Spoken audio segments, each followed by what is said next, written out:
Well, happy Monday to you. Thank you so much for giving me 5 to 7 minutes today as we start another week and our final week of our study of the 12 disciples. I hope that you had a great weekend, that you had a good time at God's house, worshiping Him, being encouraged, and fellowshipping with one another. And if you're not ready to go to church, I trust that you were able to enjoy a message online and as you continue to grow in your relationship with the Lord. Thanks again for joining me on a Monday morning. I hope that you will be able to get your copy of God's Word.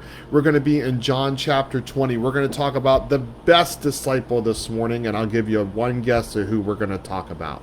But before we get to that identity of that special disciple, we're going to remember what our study of the 12 disciples bring us. 5 things. First of all, the disciples, they were a valuable companion to Jesus. They spent their time with Jesus learning from him. And then when Jesus went and ascended or left earth to return to heaven, the disciples, then called apostles, they took Jesus' teachings and they furthered that throughout the earth. The disciples, they were anywhere from fishermen to tax collectors to revolutionaries or zealots, the Bible calls them. Each disciple, when they wanted to follow Jesus, they needed to consider their relationship that they would have to leave behind with their family and friends. They would also have to evaluate their career and what they would lose as far as finances when they would follow Jesus. The disciples, when they were called, they must be willing to serve others and not be served. They were taking in a position of leadership as far as servanthood, not of being served. And then finally, don't forget the disciples. They were called disciples until the resurrection and the ascension of Jesus. And then after the ascension of Jesus, they were called apostles. Because in Acts 1:21, anyone that was with Christ from his baptism to his ascension, they were called apostles.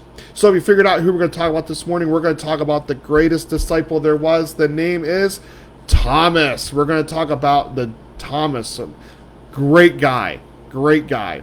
So I want to ask you the question, have you ever said something and then you had to walk back your words? Have you ever said something and then as you're saying that, you have to figure out how you apologize and make the situation right? The question is, can God use someone like that that says things wrongly and then be able to use him for his glory to further his kingdom? That is where Thomas is at. We're into these disciples that we know about them, but we don't know much about them. So all of our text, all of the things we're going to talk about Thomas this morning is going to come from John chapter 20, verses 24 through 29. So hopefully by now you're in John chapter 20, verses 24 through 29. What do we know about Thomas? Well, we know him as Doubting Thomas, and we're going to get to that in a minute. But Thomas was also a twin. In John chapter 20, it tells us Thomas had a twin. Second of all, Jesus told Thomas in John chapter 14 that he is going away.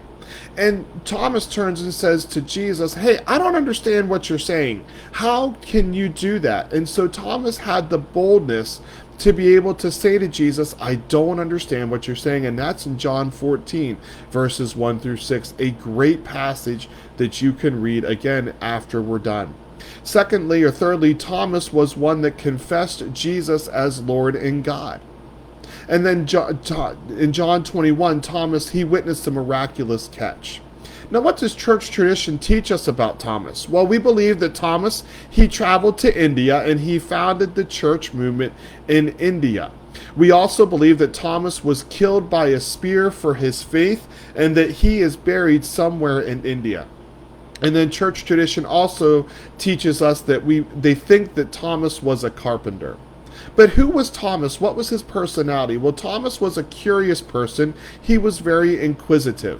Second of all, Thomas was doubtful, and that's where we get his name, Doubting Thomas, from John chapter 20, verses 24 through 29. You see, all the other disciples, that'd be 10. Remember, Judas went and hung himself. We're going to get to Judas tomorrow. And then also Thomas wasn't there, so you take those two away, and then you see that there are 10 disciples. Those 10 disciples, they are in the upper room. Jesus appears to them, but Thomas isn't there. And Thomas says, "Hey, I don't believe you all. And I won't believe until I put my fingers in the side of Jesus where they pierced him with the spear. And I won't believe until I put my fingers into his nail prints that they nailed him and crucified him to the cross. Until I do that, I'm not going to believe.